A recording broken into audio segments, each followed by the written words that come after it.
right, good evening. We're going to call the meeting of the City of Merced Redistricting Advisory Committee to order at 6:02. Let's start with the Pledge of Allegiance, and I'll ask committee member Dr. Jones to lead us. Allegiance, flag of the United States of America, to the republic which stands, nation, God, indivisible, liberty and justice. And before we move on to roll call, I'd just like to welcome our newest committee member. Thank you for joining us, and congratulations on being appointed.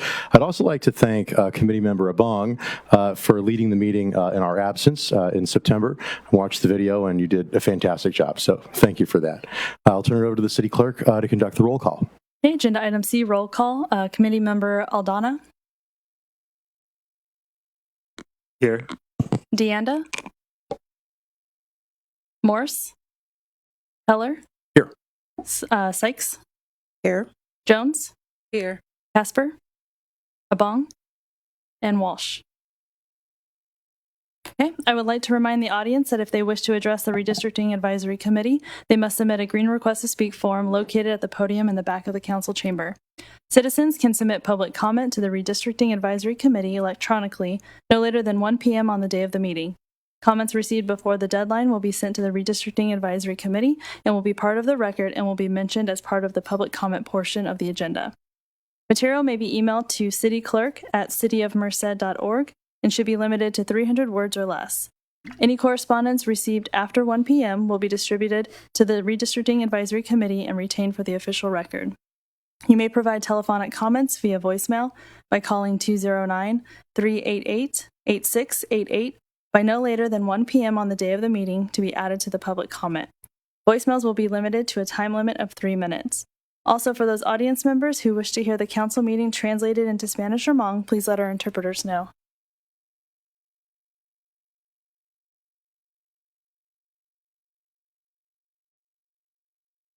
Good evening. My name is Maria Navarro. I'm the Spanish interpreter. I'll be here throughout the whole meeting.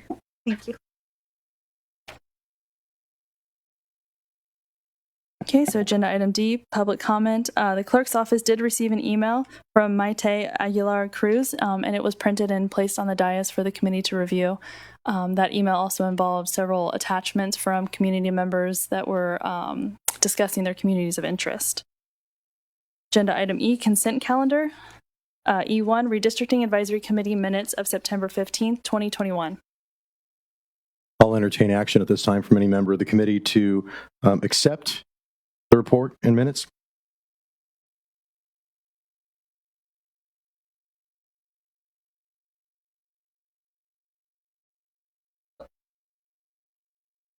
We have a motion from member Deanda. Do we have a second? See committee member Walsh raising his hand, so we have a motion to second. Any questions or discussion? I don't see any, so I'll turn it over to the clerk to call the roll. Okay, I have a motion by committee member Deanda and the second by committee member Walsh. With a roll call vote, committee member Aldana, how do you vote?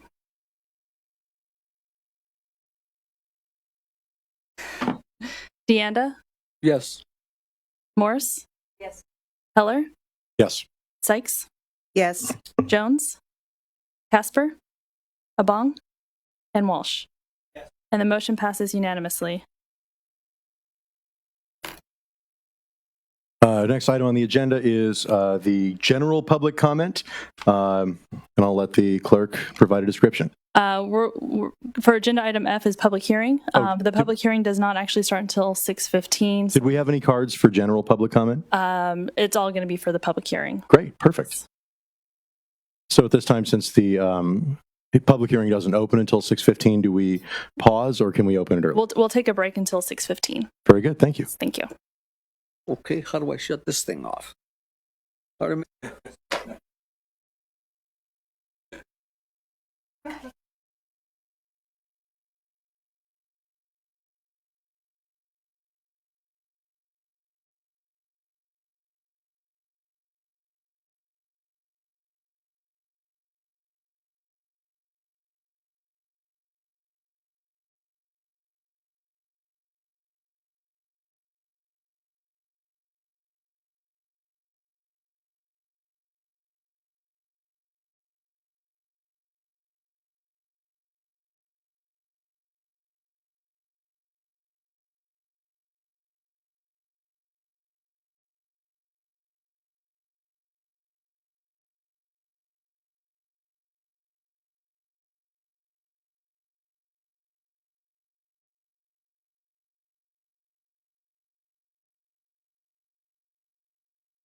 All right, 6:15. We're going to resume the meeting and begin with item F, the public hearing. Agenda item F1, public hearing to be heard at 6:15 to receive a report from staff on the redistricting process and permissible criteria to be considered to redraw the council district map, to receive input from the community regarding the redrawing of election district boundaries.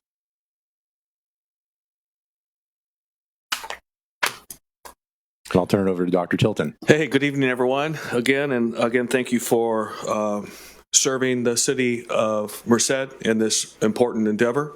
We're here for another public hearing as it relates to redistricting. Excuse me. So the process started back in June when City Council made the decision to form an advisory redistricting commission, which you all serve, and again, thank you. And that started the process of redistricting. Redistricting occurs every 10 years after the census is released. However, as we all live in the current reality of a pandemic, the census release was delayed. It normally would come out in March, April, following census operation. It came out in August 12th. And some of you still might be reeling from the celebrations that you might have had in celebrating the census release. But that release meant absolutely nothing for us in California as it relates to cities and counties and school districts, etc.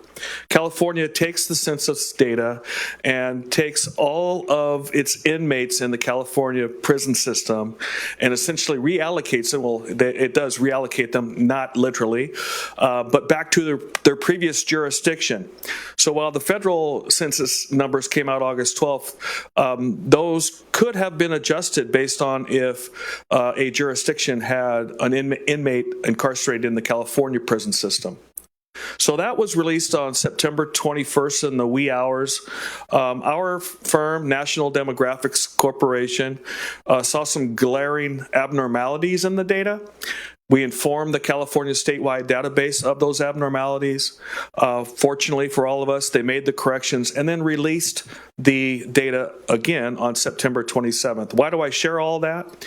Because we have a deadline, April 17th. And so you're looking at a very compressed 7 months, basically, to redistrict the city of Merced. Breathe a huge sigh of relief, however, you're not a county. Or a major city like Fresno or so. Their deadline is 2 weeks from today, or excuse me, 2 weeks from tomorrow. So they have a deadline of December 15th to get all of this work done. So there's this angst going on as it relates to redistricting because of the timeline. However, we push forward, and the Redistricting Advisory Commission held its initial meeting for the redistricting piece with respect to public hearing on September 15th. It had an organizational meeting before that. And then tonight is the second of three that the commission will, at least three at this point. And the intention on the first two is to educate the community about the process and look for engagement as it relates to helping define what are neighborhoods in the city of Merced, or what are some of the communities of interest, the new buzz phrase that some of you might have heard already. And we're going to talk a little bit about what is a community of interest. We are also extending, the city and the commission is also extending an outreach effort with some public workshops. There was one held last month, November 6th, in this room. I believe that was a Saturday. And it's going to hold another one on January 12th. And again, the intention of those particular workshops is to engage the community into the process and also to learn about some of the mapping tools that are available. If folks want to take a try at maybe drawing the districts in the city of Merced up for consideration, because folks will have until January 7th, 2022 to submit maps for consideration, and those maps would go for consideration before this commission.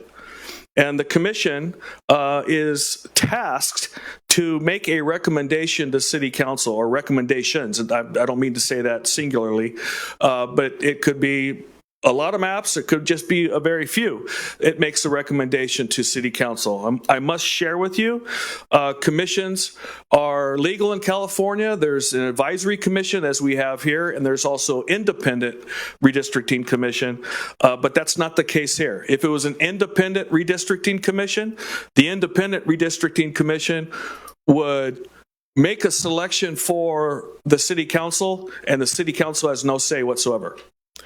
So the reason I'm sharing with you this information is the difference between the advisory commission is the advisory commission will take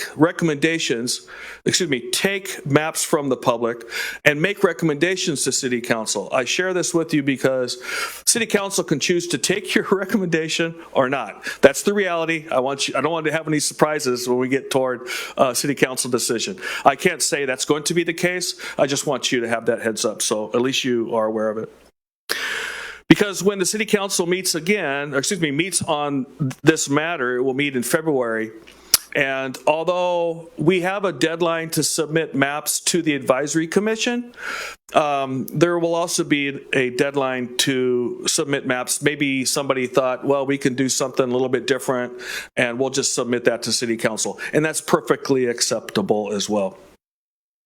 So in essence, the commission's work is completed at the end of that meeting on January 22nd. And then on March 7th, the second City Council public hearing, it'll basically be the time for City Council to make that determination of the final map going forward for the next 10 years. So we must follow some rules, and we do have some goals, but we must follow some rules. And there are really, the column there on the left and the column in the middle are non-negotiable. We want to have the 7 districts in the city be of equal population. Very difficult to do, but that's the goal. We can have a variance of 10% or less. I prefer to have single digits. But that's the flexibility the courts have given us as we go through this process. We want to follow the Federal Voting Rights Act. We want to make sure that we're not discriminatory, that we do not want to dilute the voting strength of the protected class. We do not want to break up areas where the protected class might live. And we want to have no racial gerrymandering. Now, those are non-negotiables right away, federal laws. Now we shift to California. And some of you may have heard the new law, the Fair Maps Act. It does associate and align itself with the California Voting Rights Act, but it's a little more stringent in the sense that there are 4 criteria that we must follow in order when we're considering maps. The maps must be geographically contiguous. In essence, if you have a district that is drawn, you can't have that same district in another area of the city. It's got to be a whole, one particular area. I use the example of when you're drawing a district, as soon as you pick up your pencil, you better be done or it's non-contiguous. To the extent possible, we don't want to divide neighborhoods or communities of interest. So here we go again, communities of interest. And then we want to have easily identifiable boundaries. And as you know, here in the Central Valley, that's it's pretty common to have easily identifiable boundaries, such as California highways, canals, railroad tracks. They're pretty similar. And then you have your major roads that we all know the major roads in the city. And we want to have our districts compact. And that basically means that we don't want to have funny-looking fingers going in all different directions because that's just going to raise suspicion of what we call political gerrymandering, or in other words, protecting the seat of the incumbent. So we want to make sure that we're compact. We have compactness in our maps. And we shall not favor or discriminate against a political party when we're going through this process. So the column on the left, non-negotiable. The column in the middle, non-negotiable. If you can accomplish the task in those 2 columns, then you can consider some of the other traditional redistricting principles. But it's going to be tough alone just to get through the column on the left and the column in the middle. So how's it look for the city of Merced following the California adjusted census data? Well, we are 27.54%, and I'll see if I can point that out. It's right here. Oh, sorry. This groovy stuff here. So that's the deviation that we need to get under 10%, 10% or under. So while all this other data on this table might look impressive and all, it really doesn't tell us anything because that deviation's too high. Everything is on this table is going to change as soon as we start messing with equalizing the population in the 7 districts. But what it'll tell you is, for example, if we look at District 6, District 6 is overpopulated by 2,294. And so, again, our ideal is 14,447 in each of the districts, ideal. Well, you can see District 6 is 16,741. So we need to do something with that extra 2,000, population there throughout the city. Also keeping in mind that, we want to make sure that we don't dilute the voting strength of the protected class when we're doing this.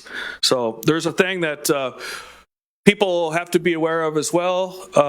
It's called packing or cracking. We don't want to take members of the protected class and then put them all in one district. Because therefore it dilutes the voting strength throughout the rest of the city. Same thing would apply through cracking, where we have a concentration of the protected class, and we know that we want to increase the percentages in other districts, so we crack it. That will dilute the voting strength of those protected class members. So we're looking at finding through this public hearing, a big part of the public hearing is gathering information from the community as what is your neighborhood? What are some of the physical features that define your neighborhood, like canals, creeks, parks, schools, churches, that might help us when we're trying to draft maps as folks who are going to participate with that. And usually we say in the absence of public testimony, we'll take planning records, et cetera. But you're going to see we are already getting some great feedback from the community, but there's never enough.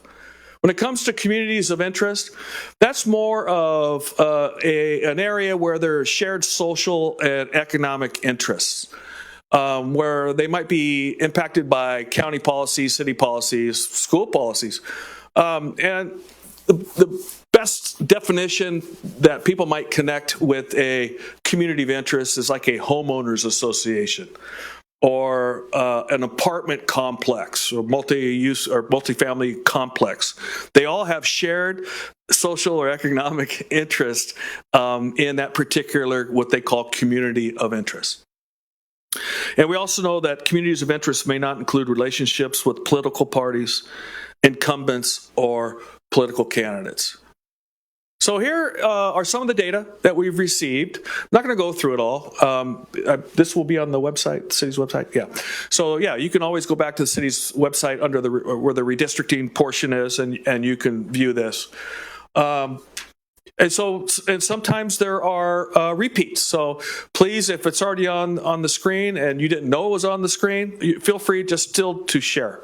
And the submissions are edited for clarity and brevity. And the clarity and brevity piece is to pull out repeats. It's not a competition, if you will. So now we're going to shift in. I want to draw a map. And, National Demographics Corporation would be tickled if the commission, and then city council, selected a map that was drawn by someone from the public. That would be outstanding.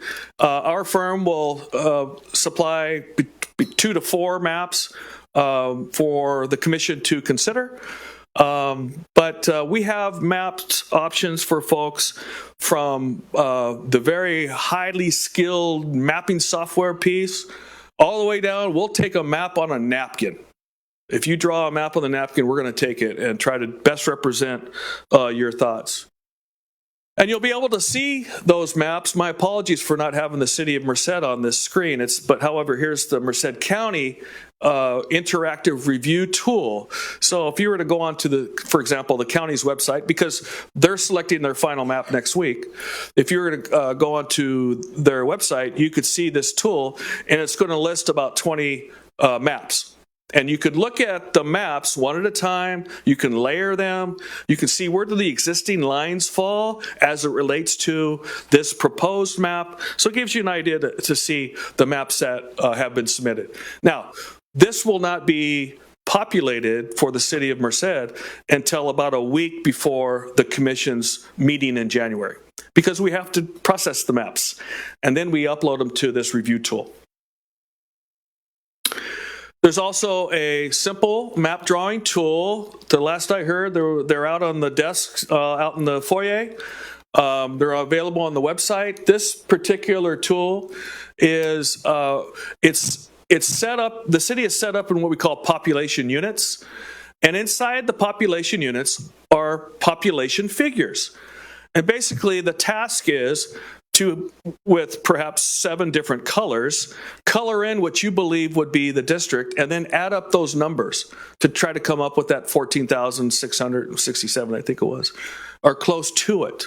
Now, if you might be skilled in the use of like Microsoft Excel, same principle. Instead of population figures in those population units, there's a single identifiable number. And you basically take that number, drop it into the Excel spreadsheet that's available for you on the Redistricting website, and all the data will be populated for you. No calculator needed, no fingers needed other than to point to the Excel sheet. And you'll be able to see how close you are with respect to equal population, citizen voting age population, et cetera, just a variety of data figures. And then we have one, if you like to color a little bit online, this is really a really great tool. It's called Dave's Redistricting. You do not get an order of fries with it when you use it. It's a really simple tool. The only issue on this, if there is an issue, you must follow the instructions. And those instructions are on the city's redistricting website. But once you get in, you basically just start coloring in. The way that particular screen shows right there, it shows the voting precincts in the city of Merced. But you can switch it to census blocks, and that's how we use to get the data for each of the maps, by using census blocks.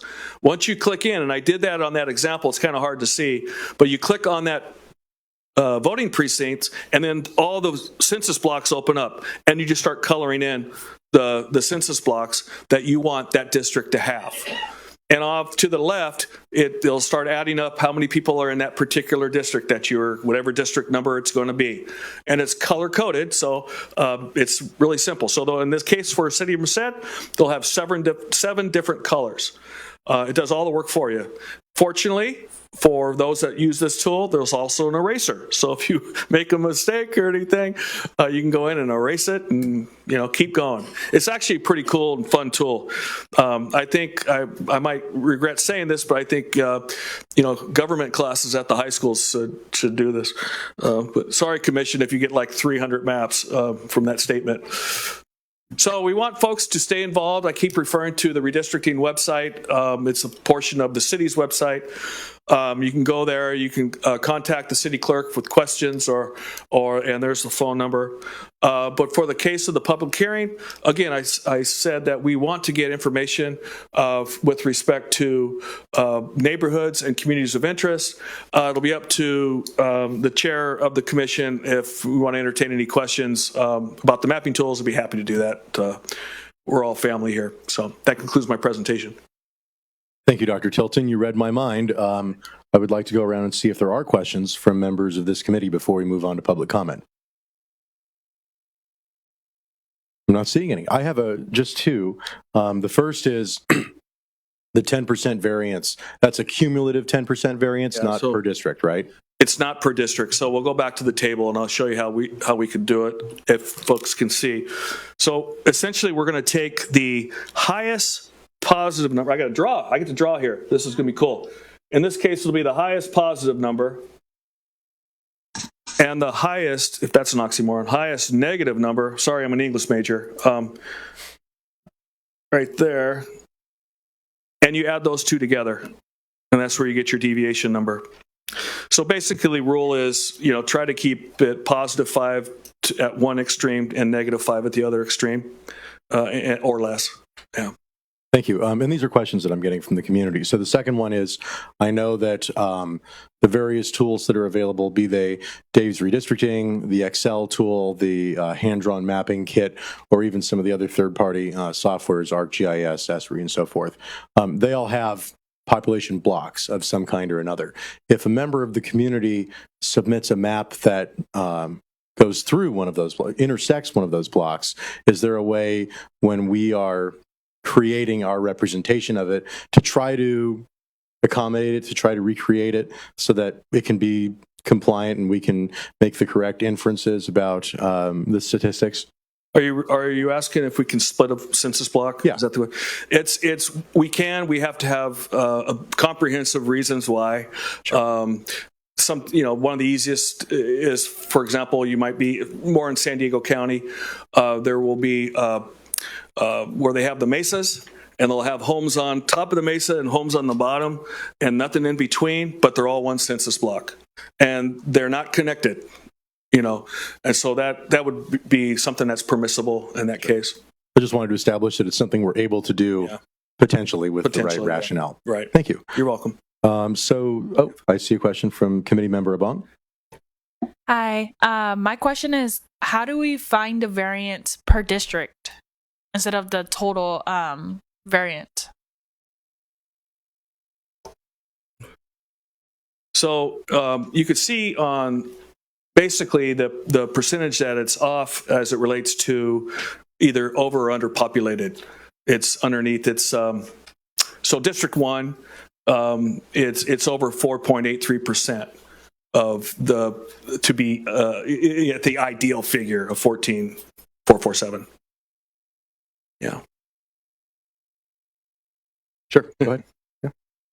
And will district number 7 be created, or are we going to stay with 6 districts? I'm sorry. Did I keep saying so? Oh boy. Okay. Thanks for having me, folks. I'll find my way out before I get. He'll be here all night. My apologies. No, it's 6. Thanks. And just to clarify, my understanding is when you do use the tools, whether it's Excel or Dave's Redistricting, it'll automatically give you the deviations for each district. Yes. It provides a data summary as you're going through that process, so I'm told. So with that, we're going to turn it over to the public comment, assuming we have some cards. Would you like to open the public hearing? I would like to open the public hearing. I thought I did that at 6:15, but I must have been mistaken. Now we will open the public hearing at 6:38. And thank you. Okay, can I get I think I have 6 speakers to the podium in the center.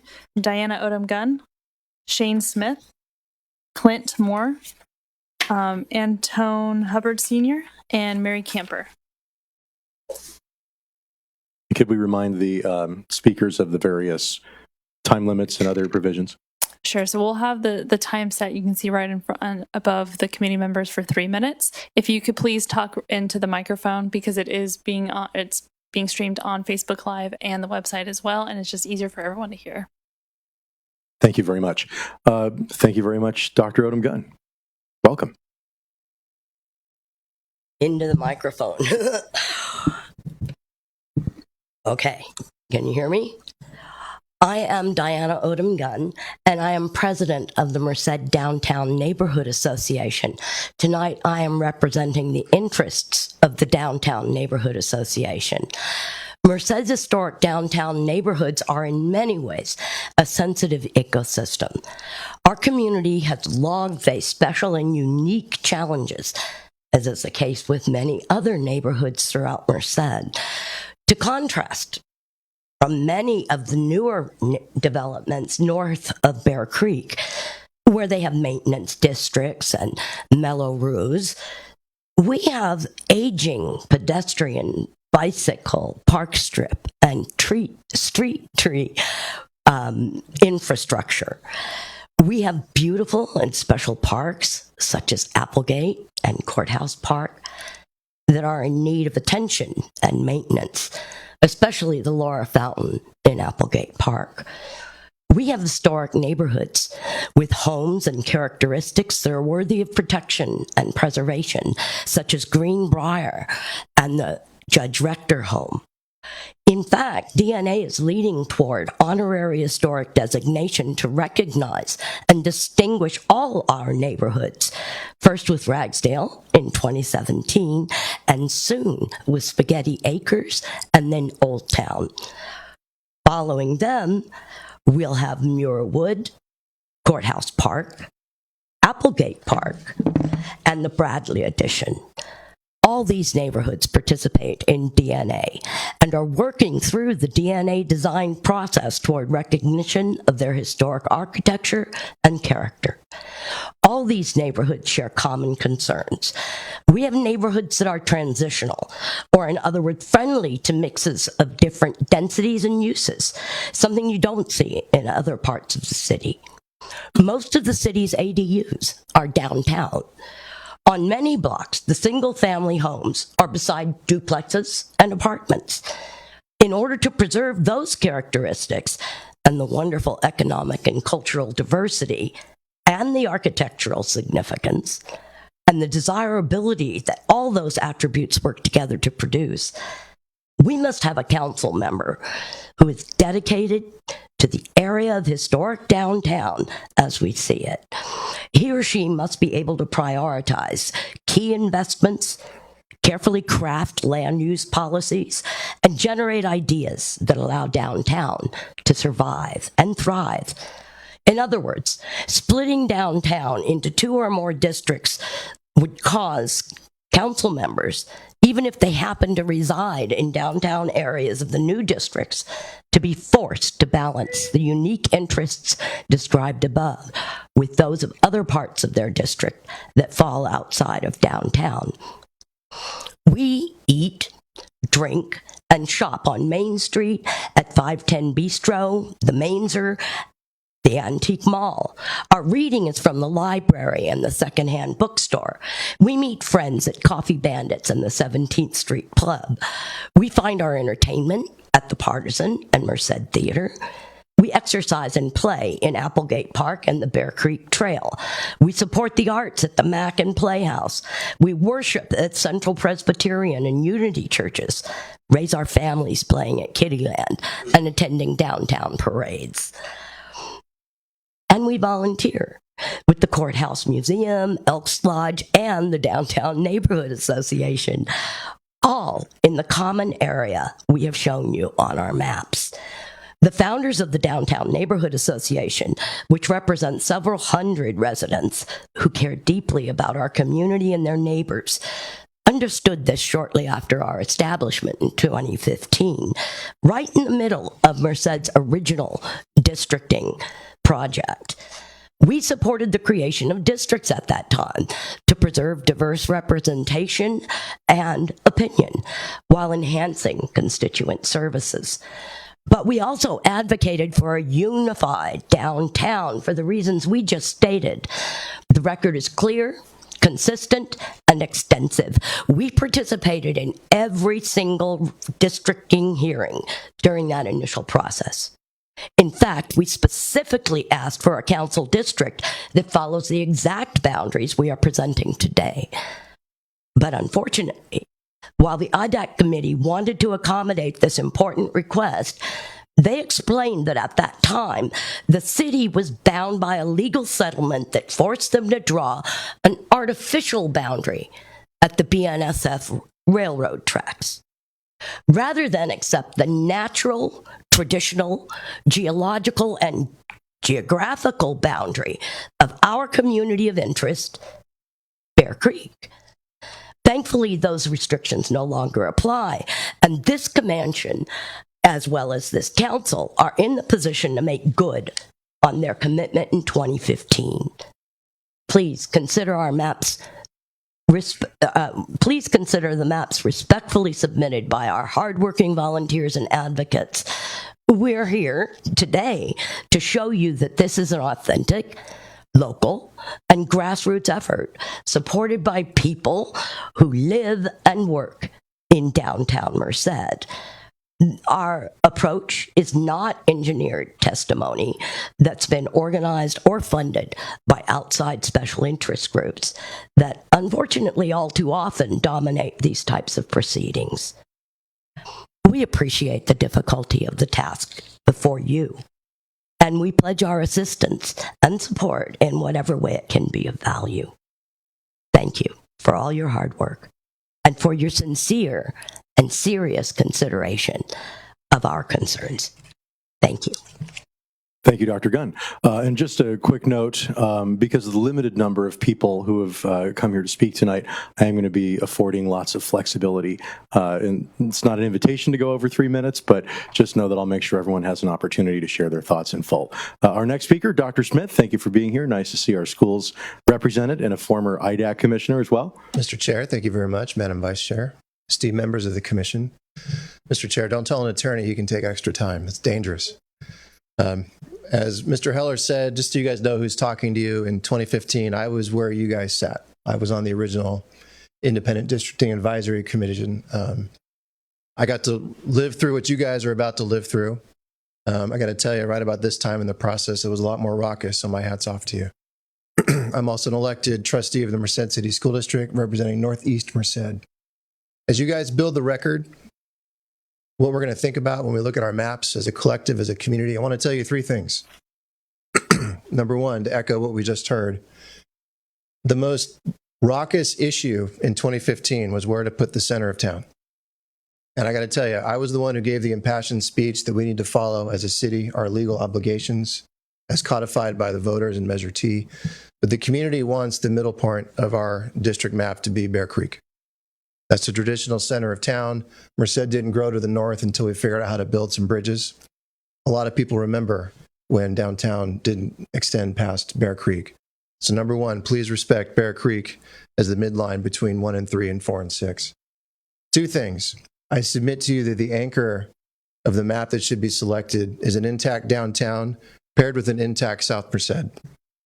I won't repeat what Dr. Gunn just said about the importance of an intact downtown. I share those views. I want to echo that we need a District 2 that reflects traditional South Merced. We need a compact district that has all of the traditional South Merced landmarks, Club Mercedes, Tenaya Middle School, Sam's Cafe, all together. I think in 2015, we had to split a little bit of the southeast off into District 1 because that's where the population was at that time. You know, that population is growing. I'd really encourage the commission and the community to take a look at whether or not we can really fold a very compact South Merced together and let District 1 take on its own character as that suburban area grows over time. Third thing I'm going to tell you, I'm going to put my school district hat on. And by the way, the views I expressed today are entirely my own. North Merced, where I live, we don't have Applegate Park. We don't have Joe Herb Park. We have schools. We got some shopping centers, and arguably we have Merced College. But I submit to you that on the north side in particular, communities of interest are really bounded by school attendance boundaries, and in particular, elementary school boundaries. Why? Well, I live and breathe this all the time on the school board. You move to the suburbs so you can float in your pool and raise your kids. And you want to raise your kids near your school. So I couldn't imagine a council district that doesn't have, for example, Cruikshank, Chenoweth, Burbank, and Peterson all together. Same thing south, Givens, Charles Wright. Excuse me, I was just distracted. That doesn't happen to me in court. I just told you the 3 things I think are important. I appreciate you considering that as the community does its important work. Thank you very much for your time. Thank you, Dr. Smith. Our next speaker, I think, is Clint Moore. Is that correct? Or is it Mr. Hubbard? Yeah. Mr. Moore, come on up.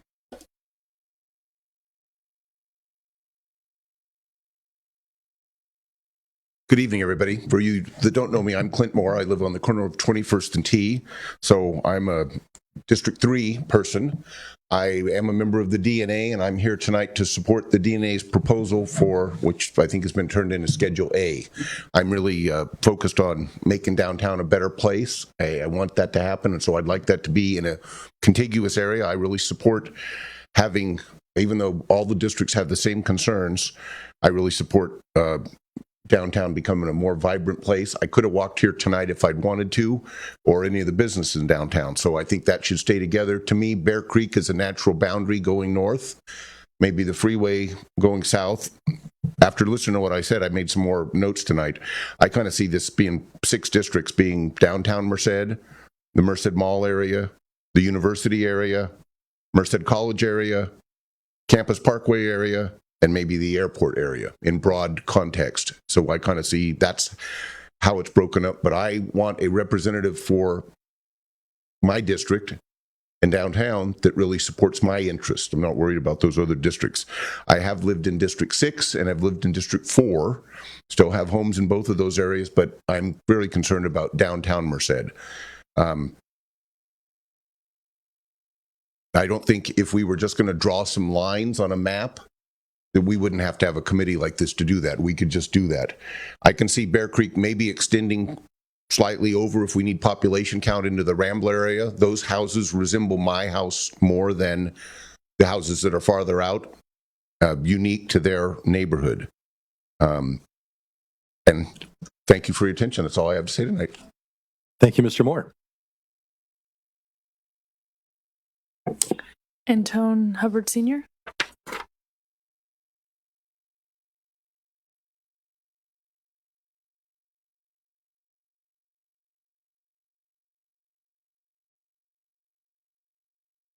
Mr. Hubbard, always nice to see you. Hey, how we doing, Mr. Ryan? Out of City Council, I miss everybody. It's been 2 pandemic years since I've been here. Right quick, I won't take up much of our time. Been here before. Good evening. My name, as you know, Antoine Hubbard Sr. I live in South Merced. I've lived in South Merced for over 40 years, and have been involved in more efforts than I can remember. But here are a few. I am the CEO of SOUL, which means Straighten Out Unjust Law. I said, but I've been a president, Merced College organization called Southern Organization Unified Leadership. I had the honor to meet Mr. John Lewis, Mr. Ogletree, Diane Nash, a few other good people think like myself about civil rights. I came to this community back in the 60s, was part of the first segregated schools where they bused us from South Merced to other schools. Just want to throw that in there to you know, importantly, the past 14 years, I've been involved with a young man from Merced by the name of Rico Dion Green, who's been wrongfully convicted in Tulsa, Oklahoma. And he's from South Merced. That's the reason why I made that statement. Mr. Green, hopefully, will get some assistance from the Innocence Project in Tulsa, Oklahoma very soon. And 14 long years for a crime that never took place. The Innocence Project currently reviewing the records in hopes to exonerate Mr. Green. It's hard for me to go anywhere in South Merced without somebody recognizing me, volunteering me to step up to the plate and represent South Merced, which is my love and concern for the whole community of Merced. And I'd like to take a moment to remember an advocate, a friend, a mentor by the name of Kurt Wright, who recently passed. So if we can have a moment of silence for Mr. Wright, who recently passed, will be buried this Saturday here in Merced at Christian Life Center.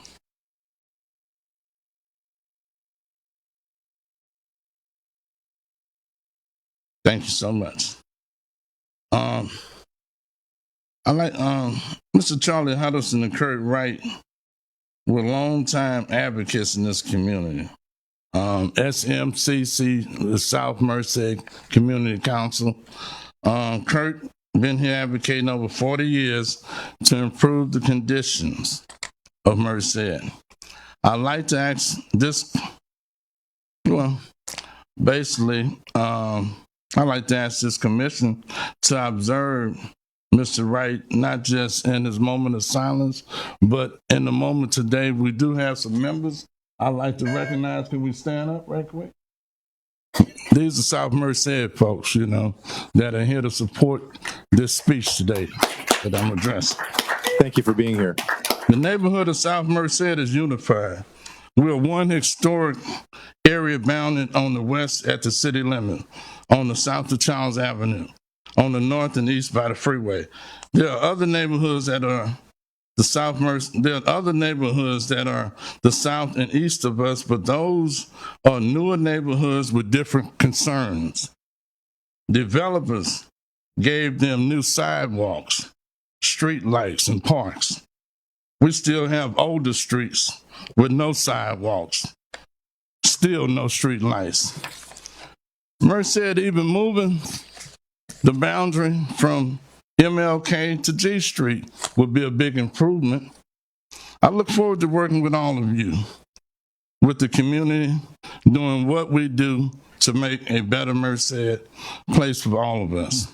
No matter what district we end up in, we're all in this together. Listen to the citizens, not the rich nonprofits and their Malibu lawyers. Thank you very much. God bless you. Stay safe from COVID. Put my mask back on. Thank you, Mr. Hubbard. Mary Camper?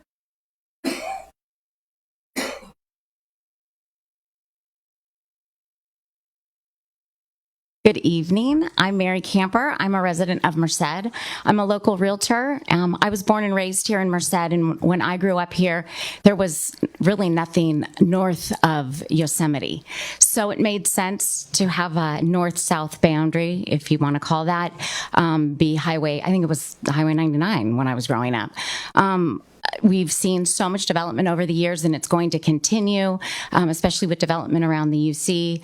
And so I'm in support of having a boundary be at Bear Creek. I think that is more better suited division of, I guess I would say, north and south of our community. I'm in favor of keeping the downtown district together. Then if you want to put in my neighborhood, because I can like to be considered downtown, but I'm just north of Bear Creek, but still in an old home. Anyway, that's just my opinion. I have a map here that I'm in favor of, and I'll give that to you. Thank you. Thank you, Ms. Camper. Next. Can I get Liz to the podium, please?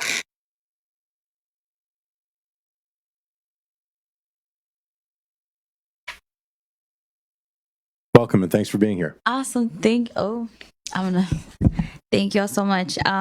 Good evening. My name is Liz. My pronouns are they and them, and I'm a resident here of District 6 currently.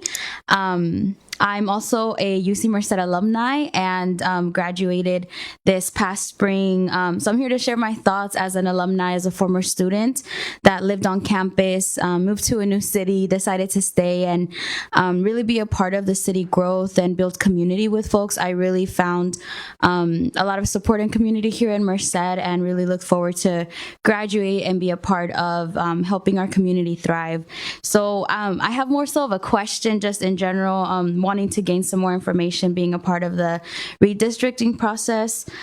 So as a student at UC Merced, I was a part of a lot of student outreach around voter engagement and letting students know the importance of voting, involving them directly in it. So we partnered with the Merced office of the registrar's office to have on-campus voter registration drives. And I noticed that we ended up registering a lot of students in their town that they were coming from here, a lot of students from LA or the Bay. And as a student, one of the main questions that came up to our administration was what district is our university a part of? How are we involved in Merced City in that way? And there was a lot of conversation around that being a part, and I just heard the prior public comment mention it as well. So my question, and if possible, if you have some information around what the possibility is of including UC Merced in a district this year, and is that in like conversations or in the plans, or is that something that is foreseen for later on? Something that I as a student, I heard was that it takes a certain student population to be able to consider it. So I was just hoping for some more information. Thank you. Thank you very much. And typically the committee doesn't respond directly. I'll turn it over to the city manager, though, because I think she probably has some insight for us. Sure. Good evening. So as of right now, the university campus is actually part of Merced County's unincorporated community. It's not within the city limits.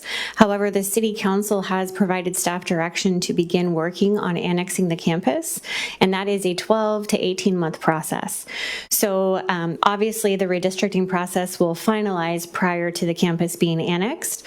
Once the annexation is approved by both the city council and the local LAFCO. Agency Formation Commission. Thank you.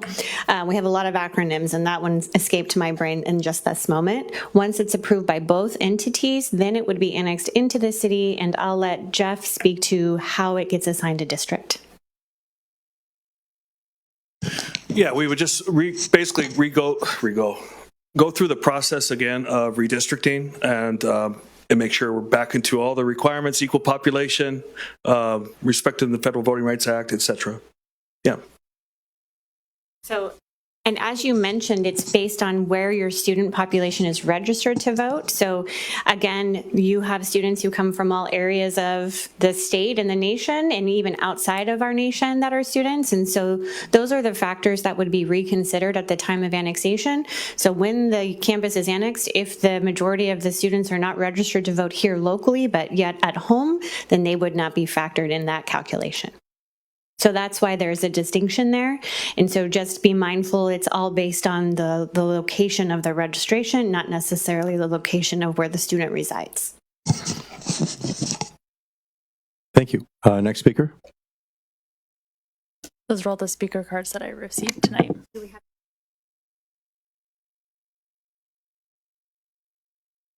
All right. I don't see any other members of the public who desire to speak at this time. I don't believe this is an action item, so we don't have to entertain action on it. That's correct? That is correct. All right. So then I suppose we can move on to item G1, new business. Yeah, we need to close the public. And we will be closing the public hearing. Thank you. Here at 7:01 p.m. Okay, agenda item G, business, G1, committee comments. This isn't mandatory for members of the committee, but its principal purpose is to provide the committee and members of the public with an update of any community outreach that we've undertaken individually to get the word out about what we're doing. So at this time, anyone who does want to share that with us is welcome to. I see Committee Member Walsh raising his hand. I had the pleasure of attending the League of Women Voters, who had a representative from the city of Merced talking about, and there were lots of questions about the redistricting process, and appreciated them having their presence there and answering some of the questions. And then I have a question that in the coming public hearings, will there be opportunity for those folks who come, and I meant the public information, to have electronic access to play with the maps? So we typically don't provide computer access in council chambers. What we could do is set up access in the clerk's lobby for those who may not have access to the internet. We've done that in the past with other initiatives. So we could look at adding that as a resource to the community. I just thought that there might be people who are coming, hearing the information, then like to participate and don't have that access. So thank you. Thank you, Committee Member Walsh. Anyone else? Dr. Jones. So on November 20th, my foundation did a COVID-19 wellness campaign at the Christian Life Center, where we gave out items to help community members deal with the stress associated with COVID-19 to hopefully reduce some of the domestic violence, child abuse, and suicidal ideations in the community. And we were able to give away, not necessarily give away, but hand out some of the flyers to inform the community about redistricting and the importance of it. That's great news. Thank you for doing that. Anyone else? I do have a question. It's probably for city staff. I saw some recent reportage in our newspaper of record, which said, and I'm going to quote here, redistricting helps local and state governments decide how to allocate resources across their jurisdictions. And I just wanted to know if that's true. My understanding working in and around government is that electoral districts do not impact resource allocation, but instead exclusively affect, as their name indicates, elections. So I just wanted to see if you could provide some clarity on that. Sure. So let's talk at the state level first, if we will. So again, districts are based, the principle of a district is to create representation. The allocation of resources actually happens with a delegation of responsibility. So the state decides to allocate resources associated with a mandate or a responsibility. And those resources are typically not based on a district size, but are typically drawn as part of several different factors: population, caseloads, incomes, poverty, socioeconomic factors. Lots of different factors go into developing allocations, and each allocation is specific to the delegation of responsibility. So we don't typically see those here at the city. Those allocations are more typically given to counties because the state delegates its responsibility and authority to counties. For city allocation of resources, those are done here by the city council. That's a process that they devise on their own. They're governed by the charter that the community adopts. It's our constitution. And then the council itself divides and allocates resources as it sees appropriate. And it goes through quite an extensive process. Again, the districts only allow for representation through that process. They don't govern the process of the resource allocation. Thank you. That's very helpful clarification. Any final thoughts or questions from staff or members of the committee? I'm looking around and I'm not seeing any. So at this time, I'll entertain action for a motion to adjourn, if there is one. Unless we all want to stay here a little later, we could do that too. I motioned that. Thank you very much. Motion by Committee Member Bong. Do we have a second? We have a second by our new committee member. I apologize. I can't see your name tag. Aldana, thank you very much. Sorry about that. And so I think we can call for the question. Thank you. Okay, I have a motion by Committee Member Abong and a second by Committee Member Aldana with a roll call vote. Committee Member Aldana, how do you vote? Deanda? Yes. Morse? Yes. Heller? Yes. Sykes? Yes. Jones? Yes. Casper? Abong? And Walsh? Yes. And the motion passes unanimously. Thank you. We're adjourned.